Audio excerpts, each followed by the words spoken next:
Trying to go live. Yeah, nowhere. Do you think?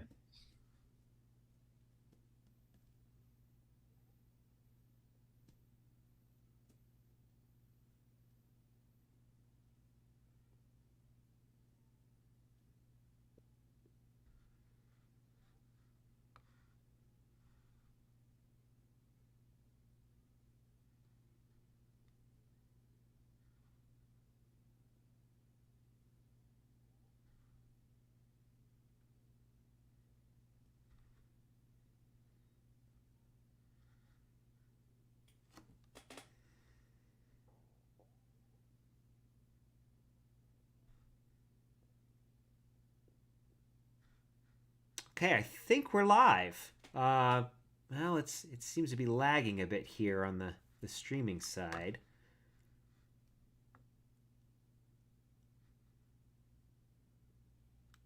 Hopefully, it's. Oh, come on. Technology. It was a great stream until I started. It's just fine. Okay, well let's get started here. I'll also record it just in case on my live streamer. Worst case scenario, we have a backup that way. Welcome to the very first episode of the Reweaving podcast.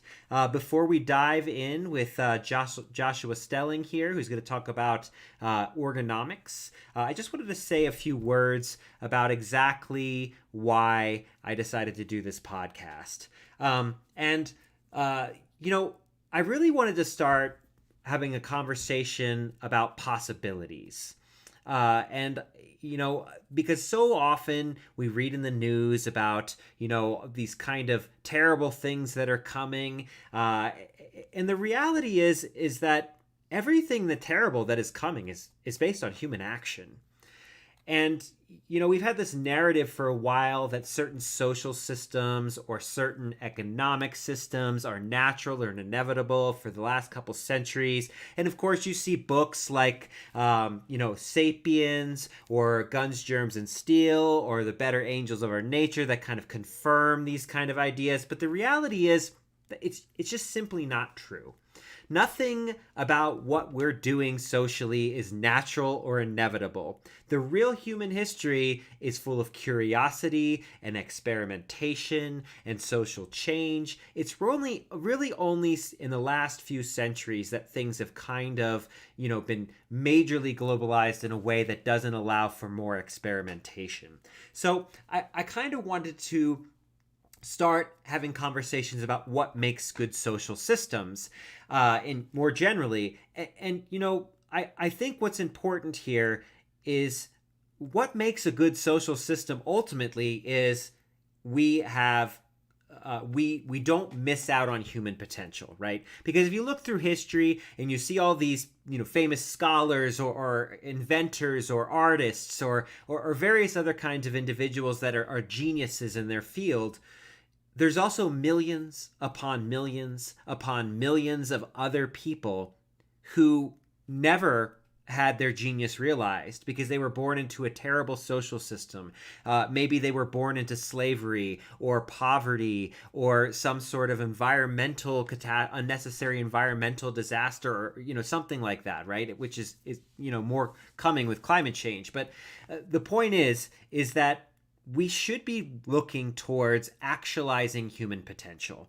And that's really what I wanted this podcast to approach is what kind of ideas could we play with?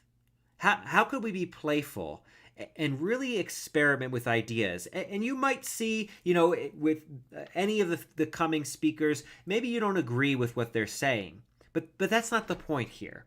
The point here is to play with new ideas, to give things a chance, to not just accept that the world is going to end miserably and, we should just give up and humans have had their chance and all that other nihilistic garbage that you hear nowadays.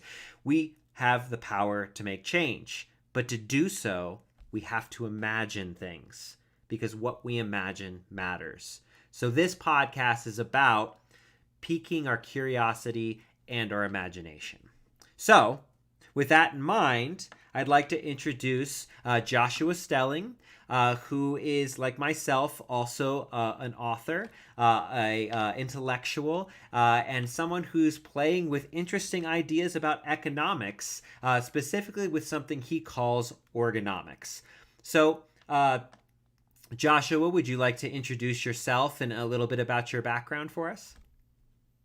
You got it, Michael. Thank you. And can I just say, preach, brother, preach. Um, yes, that's beautiful.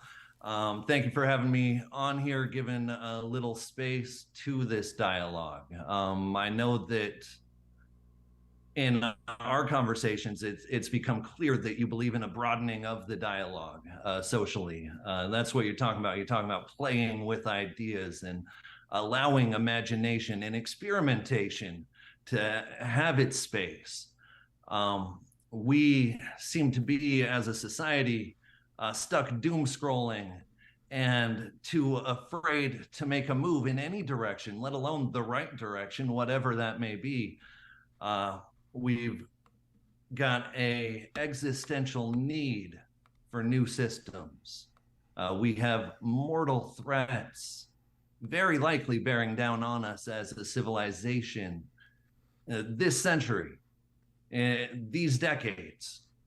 We have had a scientific consensus for 50 years minimum telling us that this was going to happen. We can't act surprised that it is happening. The same scientists are telling us that we're passing tipping points faster than expected. Arctic sea ice diminishing, mass extinctions happening. I think the most recent statistic I saw said 4 million plant and animal species at risk of extinction in the very near future. Those are real numbers. Something like 40% of our insect species at risk of extinction in the coming decades. These aren't things to be taken lightly. I am with you about hope at the same time. I believe there are solutions to be had. I don't even think they're half as hard as we're making them. Not only are they there, but they are already there. These scientists, these doctors of economics, these professors of Harvard and Yale, and many others, these presenters at the UN itself has been producing reports, has been telling us what to do for a good little while now. When I get into talking about organomics here, when we start talking about this, one of the things that you might notice is I didn't make most of this up. I am not an economist. I am a economic organist. That is not a degree, it's a worldview. We'll get into talking about what that means. But I have studied economists. There are plenty of them already who are telling us that we're doing it wrong.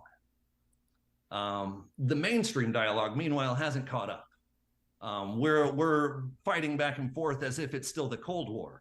We are fighting back and forth about left and right polarities that don't make sense in the modern world, don't have the same meaning that we think they do. We're talking about economics as if there hasn't been any developments in the field in the last 50 years. By and large, you get online, you see people arguing about Marx, see people arguing about Keynes.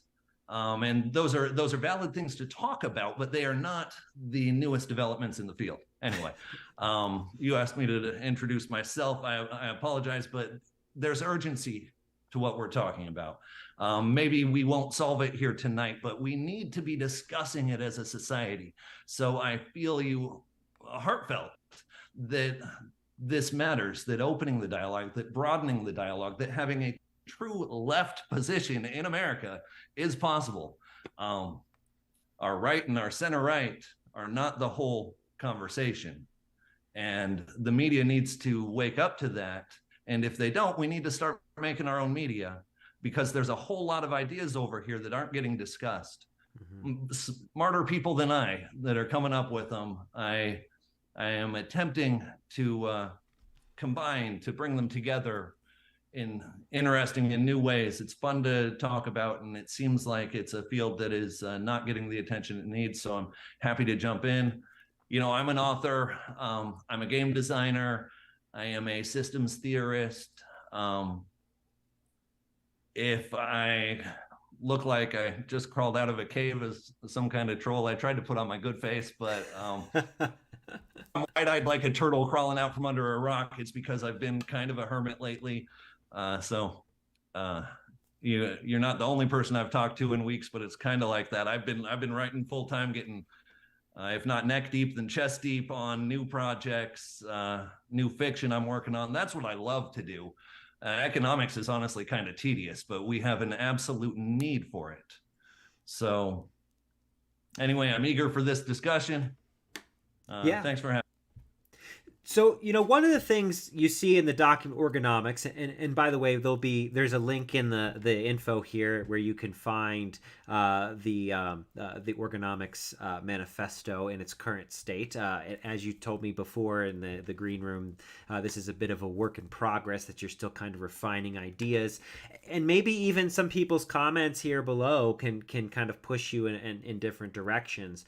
And I will say the one thing I really appreciate is at the end of the Organomics document, you go in this whole thing is like, look, there's space for discussion here. I don't expect you to subscribe to every idea here, but let's try and try something different, right? But one thing you mention is the concept of real wealth. Right, and I think that's a really important and intriguing thing to start our conversation off with, because and I by the way, I also love how much of a discussion you put in about what it means to run a household. Like, there's wealth in running a household and being a homemaker. Like, those are important things that continue the structure of society. So tell me a little bit about what you mean by real wealth. Yes. It's a complicated question.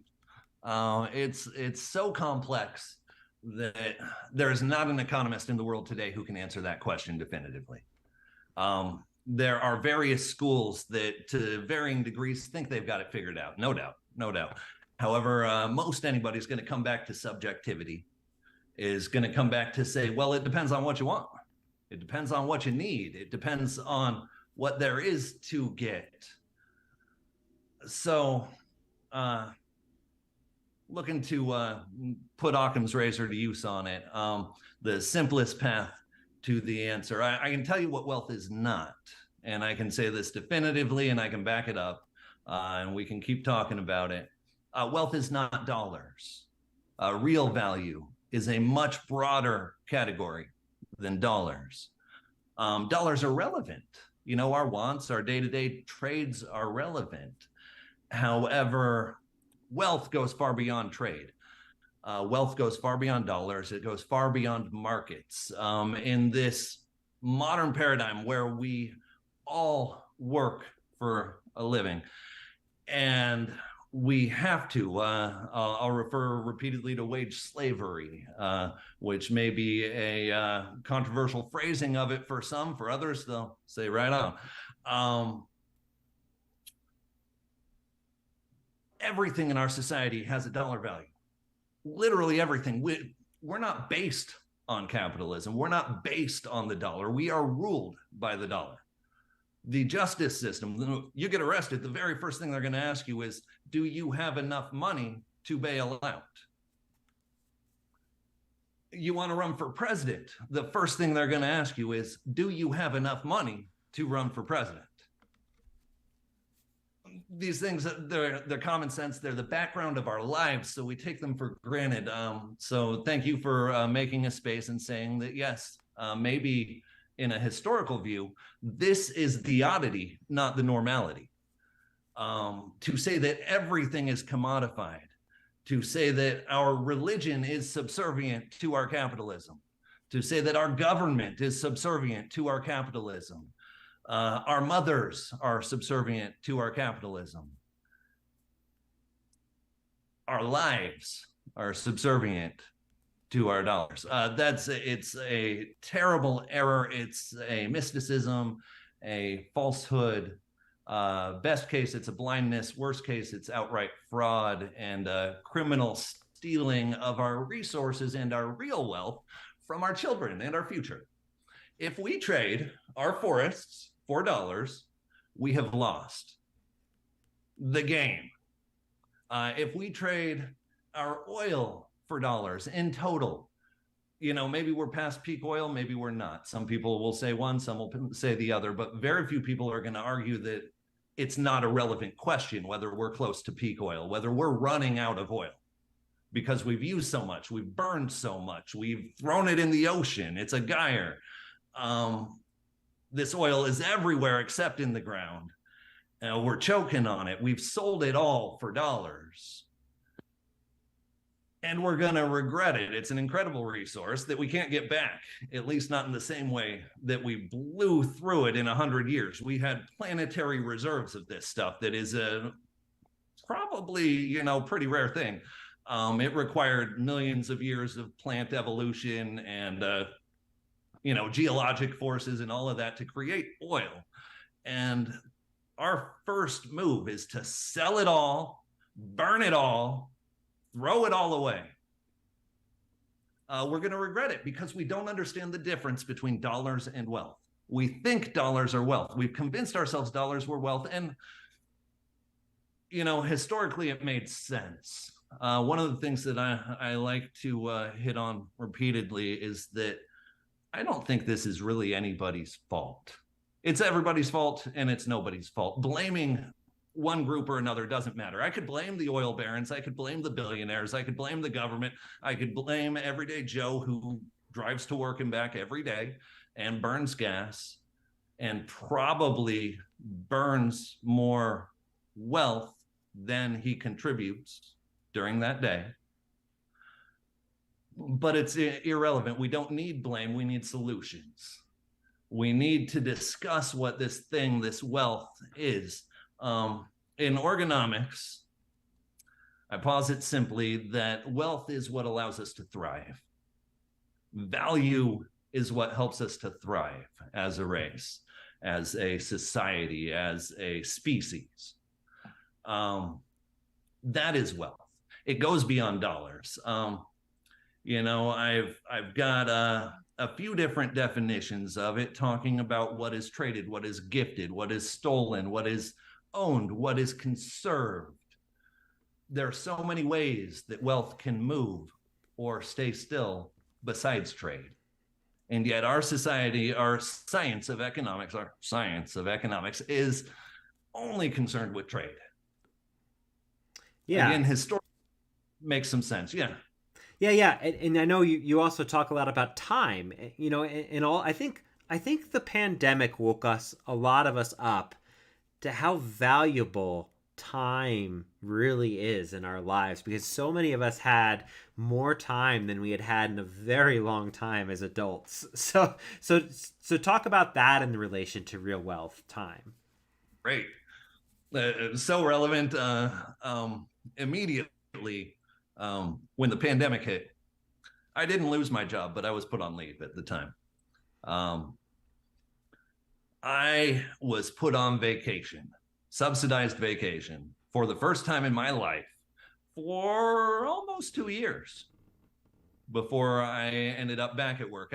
One job put me on leave because they had an outbreak and I didn't want to be there. And I was able to speak up and say I didn't want to be in that environment, my own health at risk. So I was put on leave. Then I ended up getting another job because I did have bills to pay, and that only lasted so long. Got a job at a warehouse, and they had an outbreak of COVID repeatedly, and I was put on leave again. What I ended up doing over those 2 years was more productive than probably the past 20 years of my career combined. I was able to live my life and pursue the things I love for the first time in my life. I wrote full time. My fiance and I kickstarted a board game that is still in manufacturing, but is nearing a delivery date, hopefully this year. We upgraded our house. We did so many things that we just would not have had time for otherwise. we exist in a state of poverty of time, as well as poverty of imagination.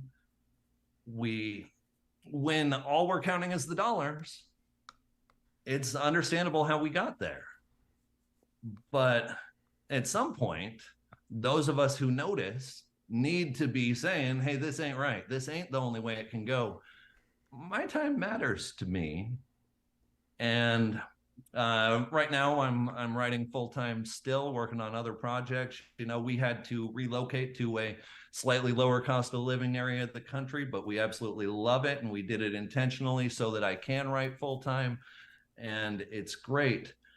But as you've hit on in our other conversations, this system we have forces everybody to get a job every day, go to work, get a job, pay the rent. And so we have all these people, all these former students, these graduate students, these professor level intellects doing things like DoorDash to get by, doing things like caregiving, changing the diapers of old white people. Just to be clear, old rich people who are mostly white. I'm sorry, they just are.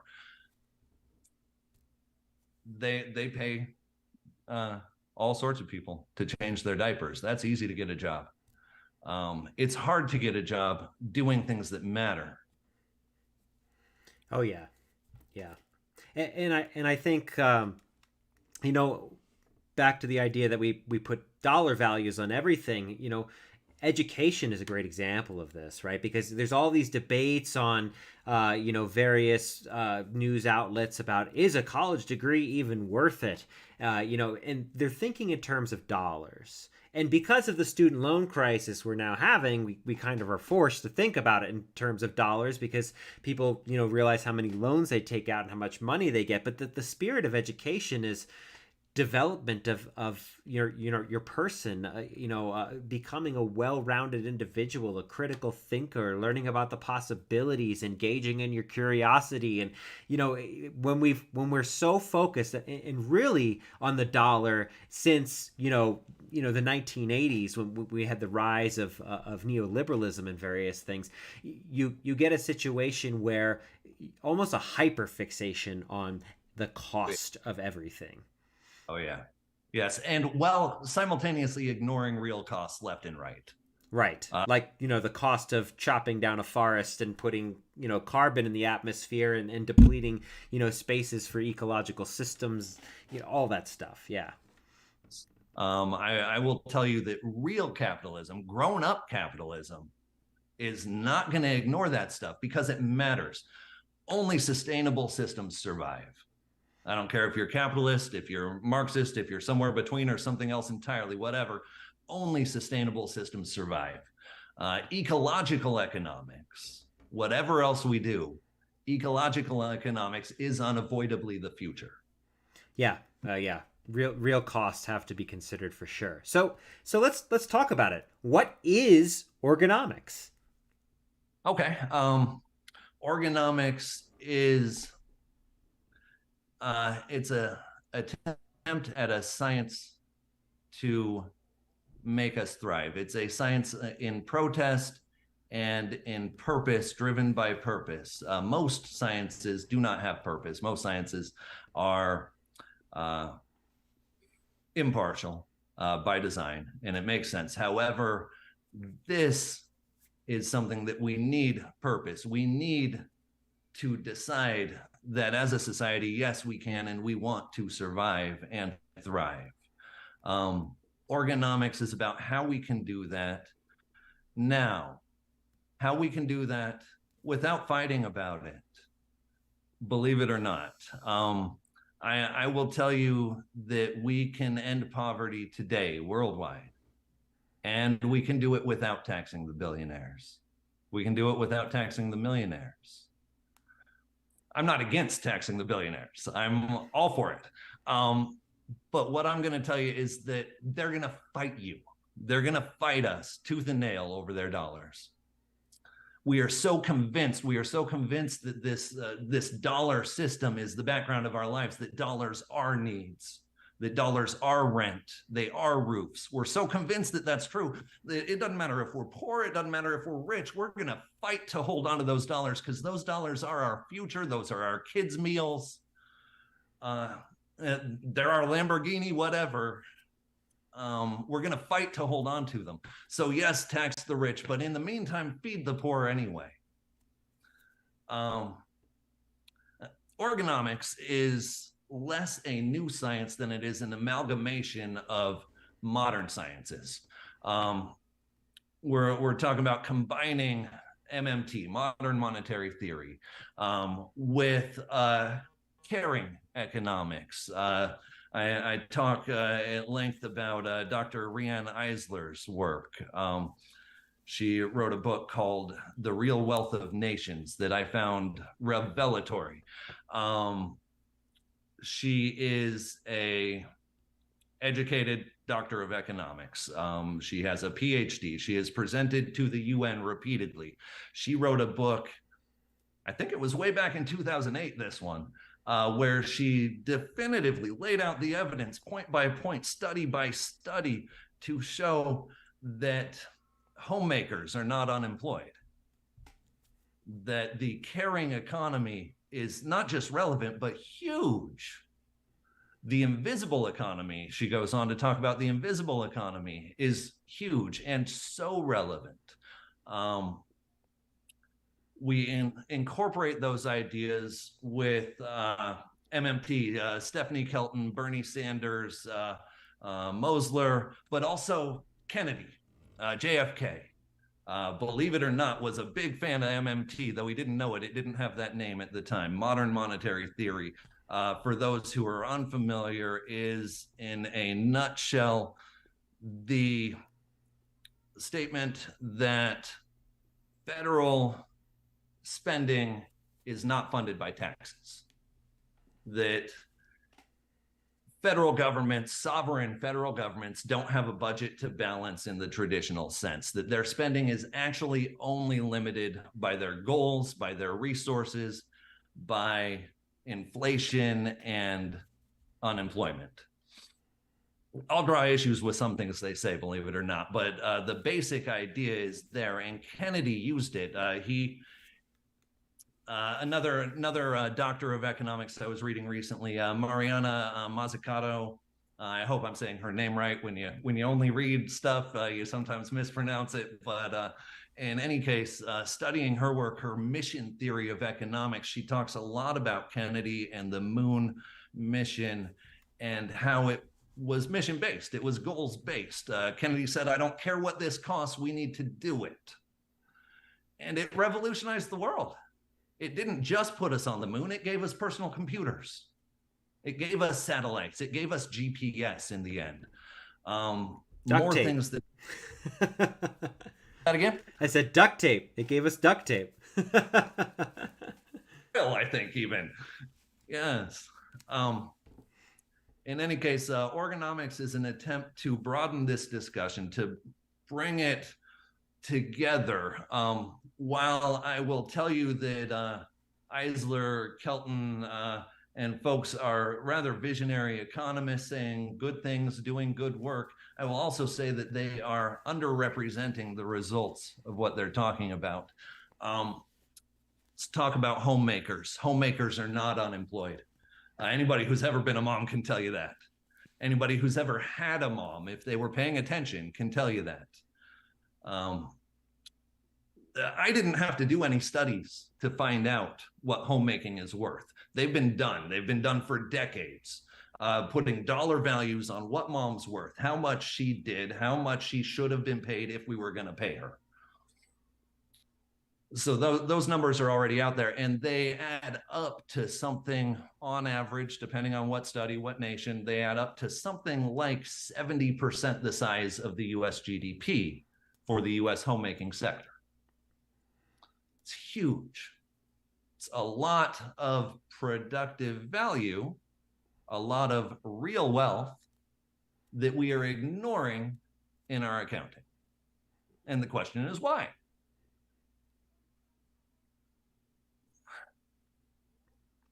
And there are many reasons. Evolution Evolution's a bitch. We we began with family units. Family units were the core of the economy. As an anthropologist, you might be able to speak off the cuff to it better than I can, but I'll tell you that as we settled, as we became farmers, the family unit was the repository of value. That's where we brought value back to. That's where, when we died, we passed value along. That's where value accumulated over the centuries. So as we began to trade for things, the only place to do that was outside of the home. Only made sense. It's a natural evolution of things.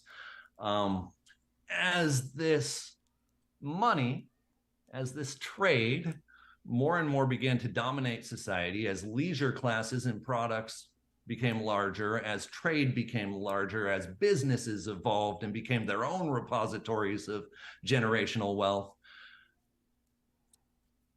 the family remained isolated from that trade. And it's unique in that sense. If you're not getting paid for your work, you are either a slave or you are a mother.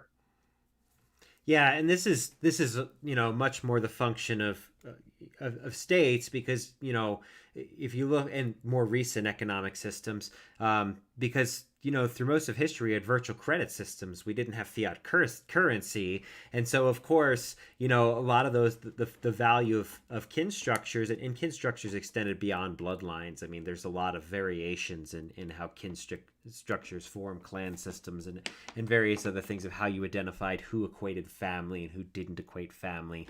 But yeah, it's a relatively recent thing that we've taken value out of kinship patterns, because we sometimes you call them kinship patterns, or sometimes you call them cooperative groups, or various other things when you're talking about anthropological literature. There's a couple of pieces of terminology used, but essentially that's a relatively recent thing, that we had a situation where value and surplus wasn't cycled back into into care, essentially.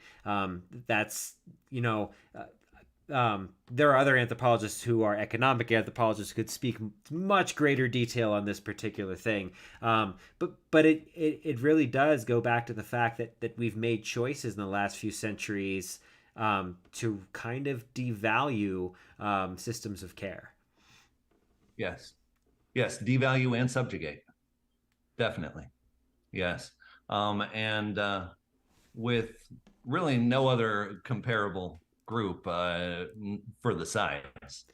70% of GDP, we're talking $15 trillion, pushing toward $20 trillion yearly. Yeah. In good value. The irony of, and there's some anthropologists who actually argue that the formation of states has nothing to do with population dynamics or agriculture, that it was actually more to do with increased needs of care.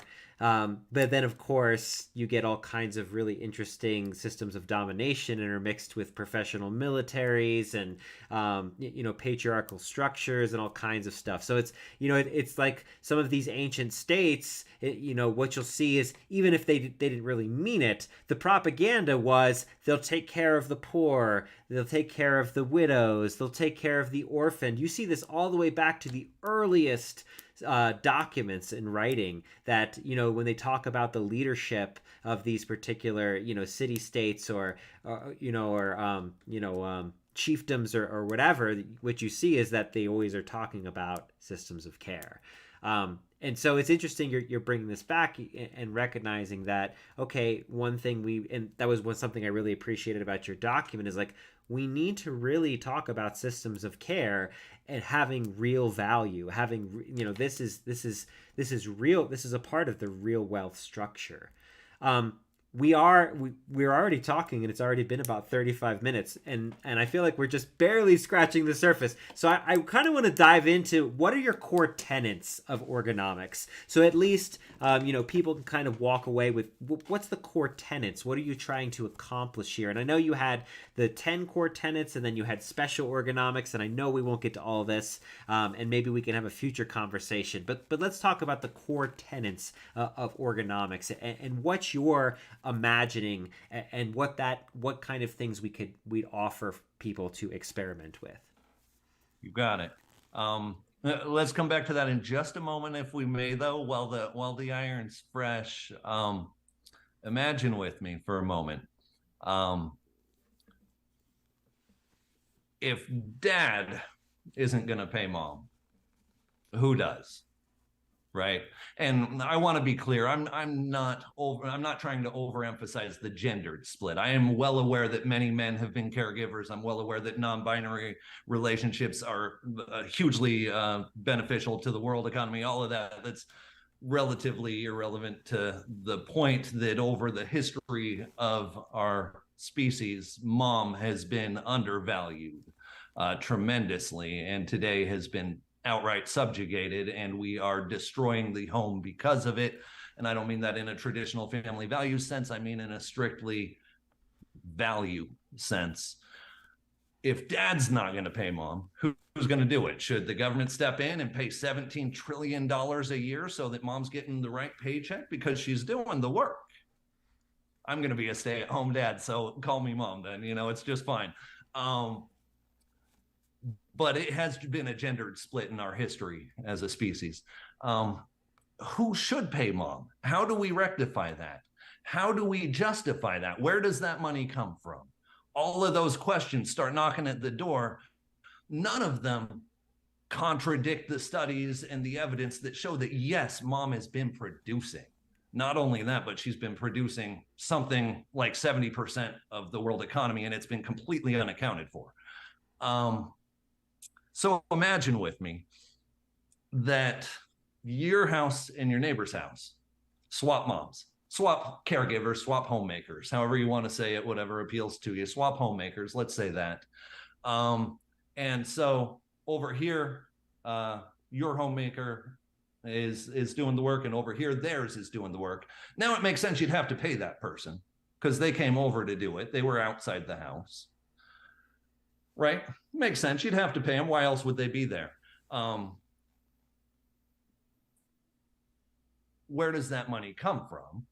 Well, there's no additional money in the system. Nobody's printed $17 trillion for the year to make up for it. We can't pay them that. So let's put them back in their own houses. The productive value is the same either way, right? Yeah. The real what's been produced, the product of it, whether we did it for each other or we did it for ourselves, is the same. What we have, and this gets into the crux of the organomic theory here, is a severely restricted cash supply. Most current theory is going to tell you that we can't print more money, will cause inflation. We're afraid to have more money. We're fighting over 2% inflation. It's a really big deal. If there's inflation, the market could crash. Everything could die. I'm going to tell you that compared to our productive capacity, realized every year, including homemakers, including surplus product of all kinds, technological evolution, including the ready unemployed, our productive capacity is something closer to 50 trillion per year in the United States alone. Our GDP measures about 23 trillion. I'm not sure what it is this year, but the last stats I was looking at was about 23 trillion. So we are off by something like 50%. Our money supply compared to our production, if they're supposed to balance somehow, is way off because we've been doing our accounting wrong. We've been leaving out major sectors like homemaking. Homemakers are not unemployed.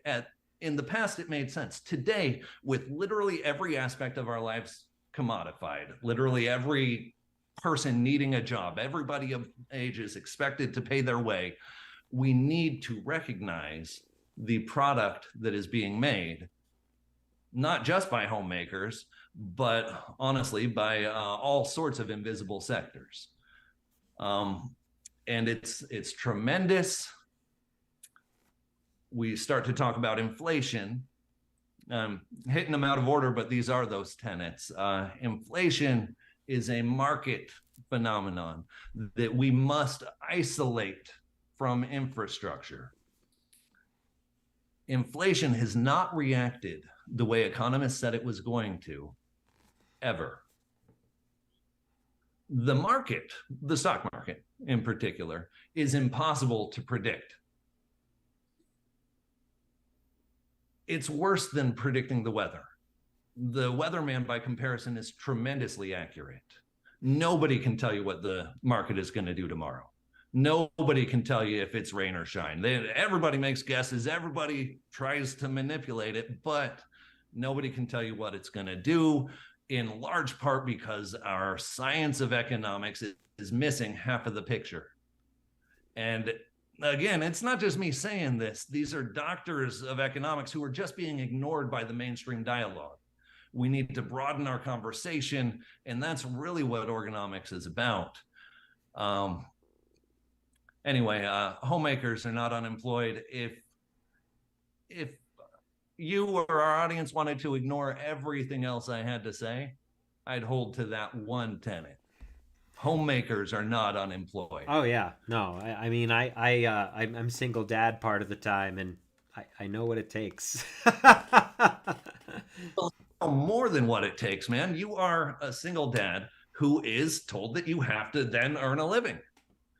You're already creating life. And it's not just some warm, fuzzy feeling. It's measurable product. Yeah. And if you don't do a good job, I mean, all kinds. I mean, kids end up with all kinds of issues in the future. I mean, even when you do a good job, there's still issues in the future. So it's parenting's tough. It's really tough. And taking care of a home is really tough. It's a lot of work. Yes. Along that same line of reasoning, another primary point of the organomic theory that I think is, if not completely unheard, then massively underrepresented in our societal dialogue today, is that we need inevitably to be shooting for high unemployment, sustainable high unemployment. We have been told by really smart people for 100 years, if not more, that this was going to happen, that technological advances are coming, that unemployment will increase, that less work will be available, and it is happening all around us. Yeah.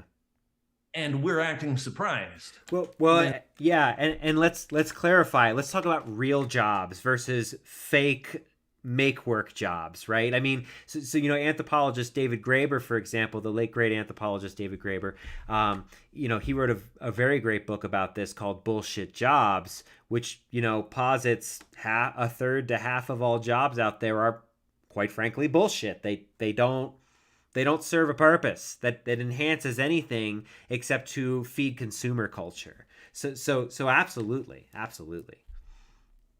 No, I was in my prep for this morning, or in my random scrolling online, whatever you want to call it. I came across a David Graeber quote that I then took a snapshot of. Where he was arguing that the prevalence of meaningless jobs in Western society harms mental well-being, arguing that bullshit jobs inflict psychological harm and are morally and spiritually damaging. He estimated that around half the jobs in developed countries fall into this category.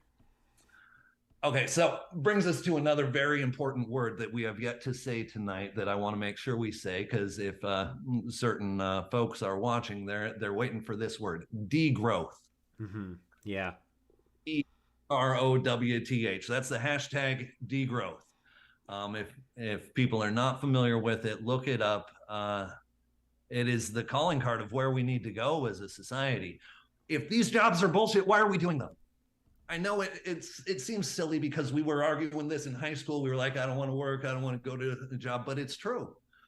Um, our guy or girl in rush hour traffic, working hard, going to work, burning gas every day.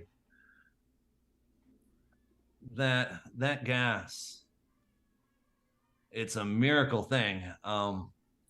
It can move 2,000 pounds of steel and say a few hundred pounds of cargo minimum 30 miles on 1 gallon for $3. And we call it expensive because all we're counting is dollars. We have no idea what we've been burning. Yeah. We're doing that so that we can go to bullshit jobs. We are burning the world so that we can be a part of rush hour. So I don't want to say thank you, COVID, but thank you, remote work. Thank you to some of those trends that a few sectors of society have started to wake up to. And I couldn't put strong enough words against those who are fighting for a return to the office. It's illogically incredibly irresponsible and blind. Well, and just stupid, because you just, like, who wants to spend hours in rush hour every day when so many jobs can be done virtually? I mean, yeah, there's plenty of jobs out there that cannot be done virtually. But I mean, you know, if you take half the cars off the road, it's better for everybody. It's better for costs. It's better for mental health. It's better for the environment, everything. Yes. In the near future, those of us paying attention are likely to feel some sincere regret for the amount of the world that we have dedicated to automobile infrastructure. Yeah. The asphalt wasteland of our cities are not impressive. They're not good looking. They're a testament to how small-minded and short-sighted we are as a society today. We don't create great works of art. We create strip malls. This is not the right path for us. Yeah, it's a waste of potential, for sure. Yeah. You mentioned earlier about neoliberalism in the 1980s. And it strikes me because I had a conversation of the sort with my fiance just a little while back about exactly that. She was saying, you know, didn't the roles flip at some point? Weren't the Republicans the good guys? Didn't they emancipate the slaves? And, you know, I'm not an anthropologist, so you can maybe speak to that stronger. But what I said is that, yes, they did flip sometime around the 1980s in some sense. But I'll tell you what really happened was the flip idea. That's PR, that's marketing. What really happened is the Republicans won. The right wing won. As the left in America today, at some point, we've got to grapple with that and accept it because we have no voice. And there's a reason why. It's because the right wing already won. They already co-opted the media. Whether there was a conspiracy or whether it just happened, whether they had some great ideas, who knows? I'm going to say they cheated. They learned to gerrymander, but that's neither here nor there. The point is that our right is fascist. Our left is center right. And there is nobody over here. Cornel West is interesting. I like him. I like the Green Party. Green Party voters will find a lot of things to agree with in Organomics. West is interesting, but even he's not really left wing. If we want a leftist dialogue in this country, we're talking about appropriating the means of production. We're talking about nationalizing infrastructure. We're talking about nationalizing the grocery stores. Or the banks, yeah, or all that stuff. We talk about unnecessary jobs, the essential jobs of COVID era, the checkout at the grocery store. I love those guys and girls. I'm not hating on them. I understand why they're there. But if it were up to me for a day, I'd send them all home. I would nationalize the grocery chains. And I would accept that that is a public good. It's a natural monopoly that, while it is dedicated to profit, is not doing nearly the good it could. Send the cashier's home. We don't need to be counting every penny anymore. We have so much wealth, we are literally choking on it as a society. We have something like 50 trillion a year. That's a low estimate, but we have something like 50 trillion per year. We're counting 23 trillion a year and saying, oh, we don't have enough to do this stuff. We can't save the climate because we can't afford it. If you heard somebody tell you, oh, we couldn't emancipate the slaves, we couldn't afford it, you're not going to have a lot of sympathy for them, right? Yeah. Yeah. 100 years, Yeah. be looking at us the same way. We Um, couldn't environment because we couldn't afford it. What are we doing? Yeah, and not to derail, but the reason we get the shift in Democrats and Republicans, Google and look up exactly where that flipped happened in the '60s and '70s, where the Republicans became more conservative than the Democrats. It's a historical change, but yes.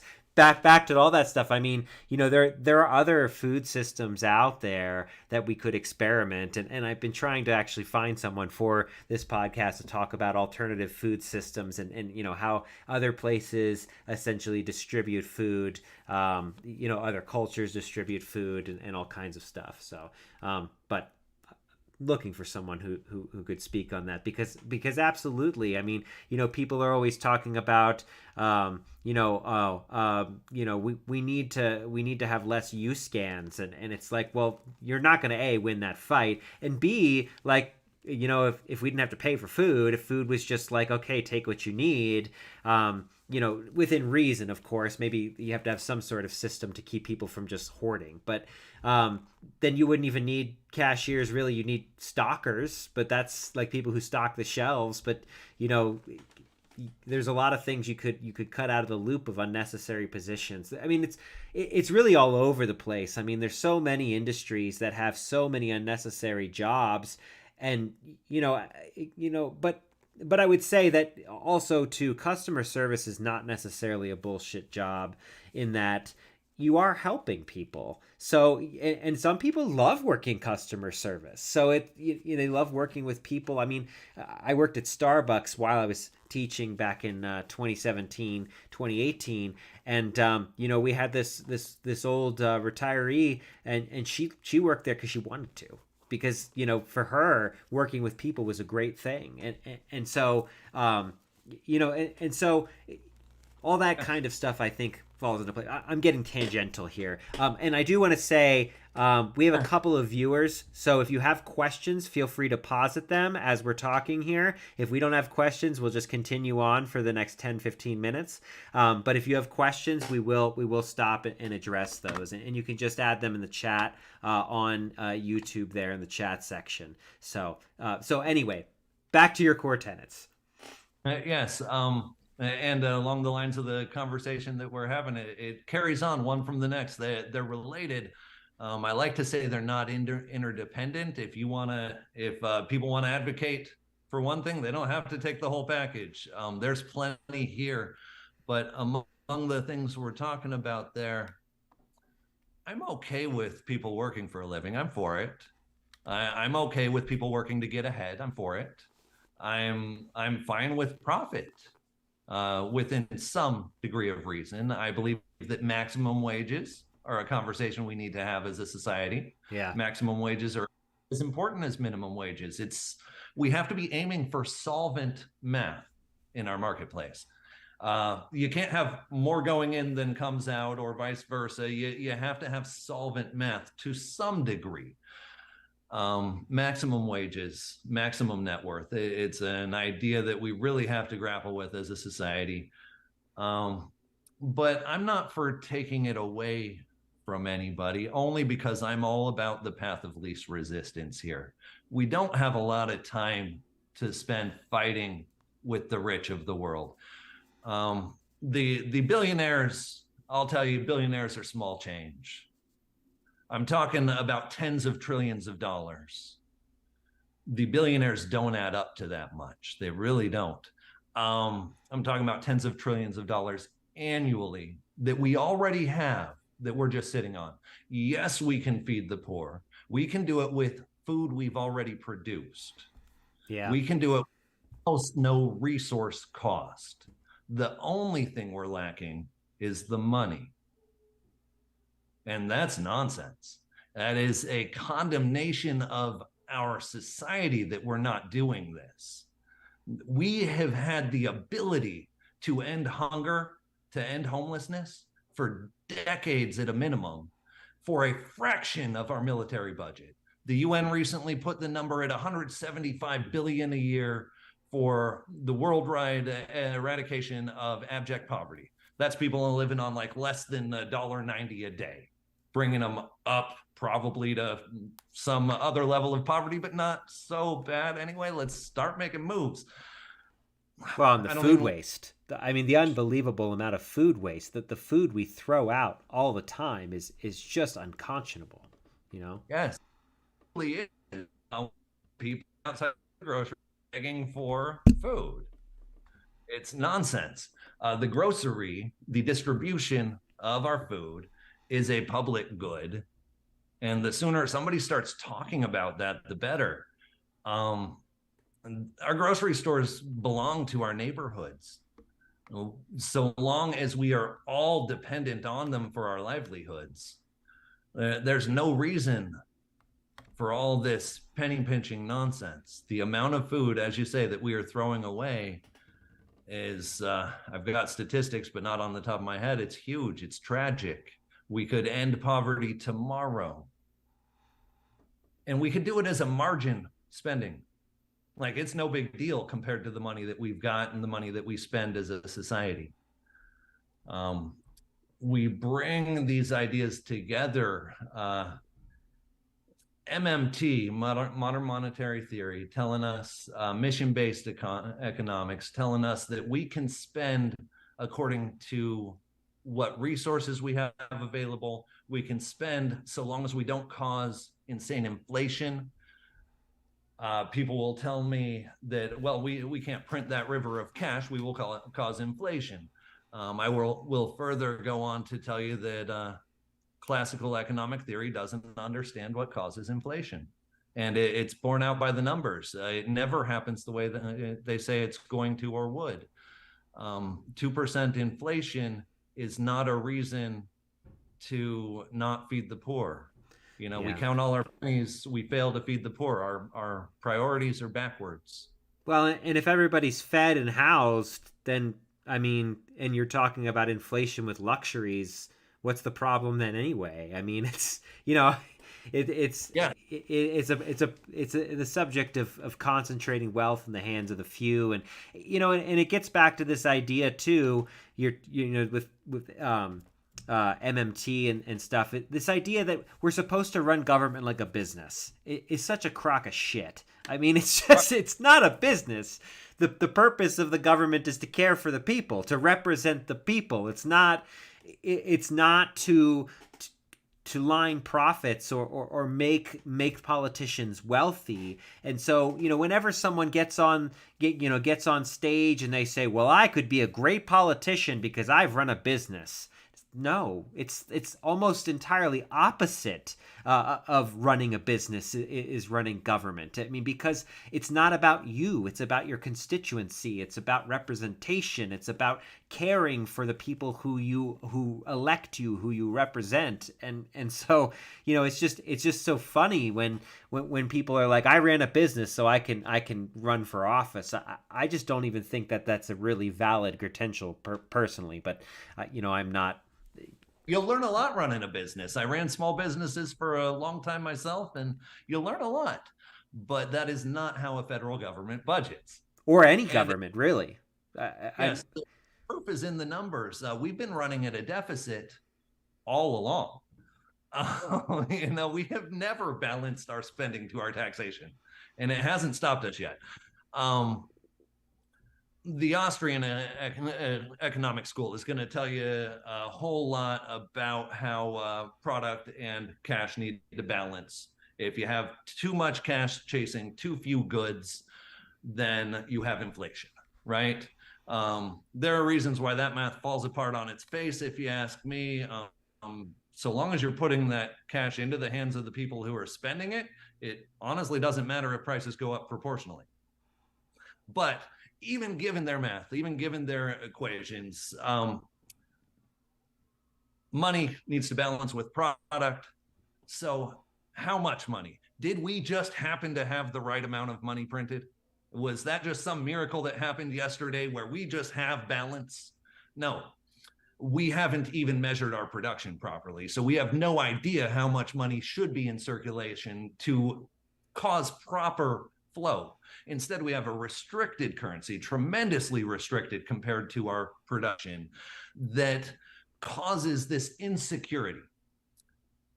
Among the tenets of organomics, when social stability drops, prices rise.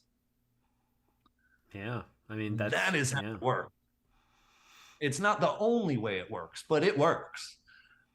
When social stability drops, prices rise. COVID caused some inflation. We're still dealing with that. We've had some lack of social stability the past few years in America, and we have seen inflation. Prior to that, back in like 2008, Obama printed trillions of dollars, and there was almost no inflation correlated to it. We bailed out the banks, we bailed out the bankers. The common man didn't see a lick of that. There was almost no inflation. Yeah, it's nothing significant. It's funny how people cry about inflation and printing money and handouts, but they don't do it when you're giving trillions to banks. Like, it's just, we're running on the end of time here today. You're great. We don't have any questions at the moment, so I'm gonna leave you with a couple. Basically, so you talked about some of the most important things to you. What's something you really want people to take away from organomics? Besides the the caring economy element that we already talked about, because obviously I think that's an important one too. But what's something you want people to take away with organomics, and of course that might make them interested in diving in further? We can all be wealthier by doing less right now.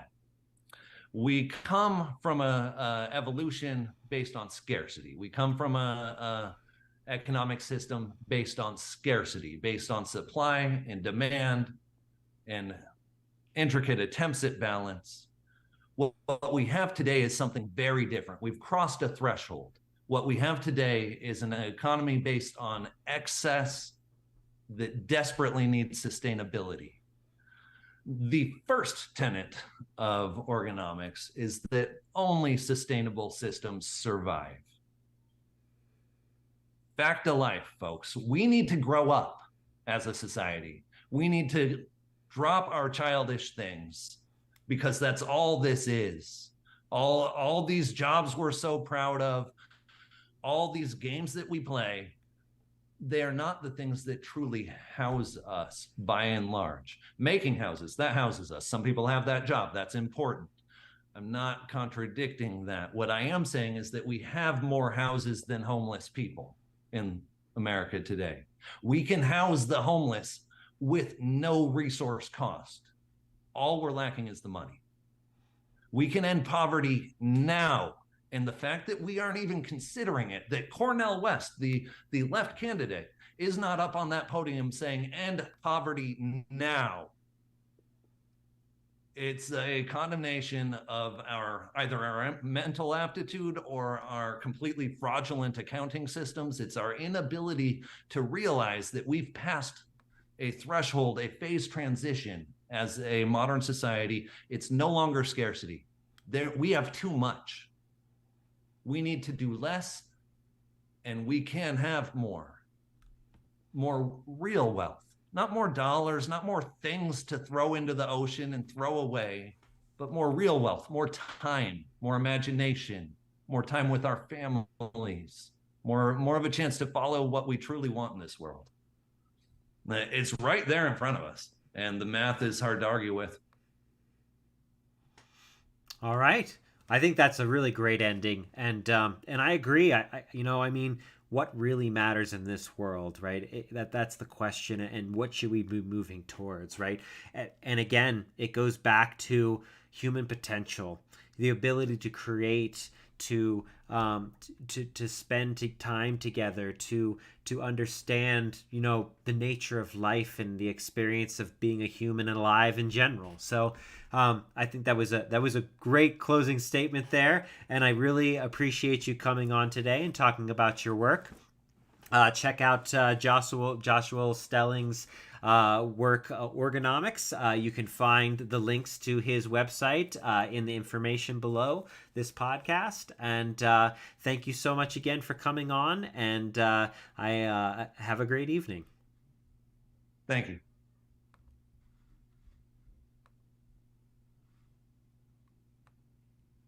Okay. Let me just stop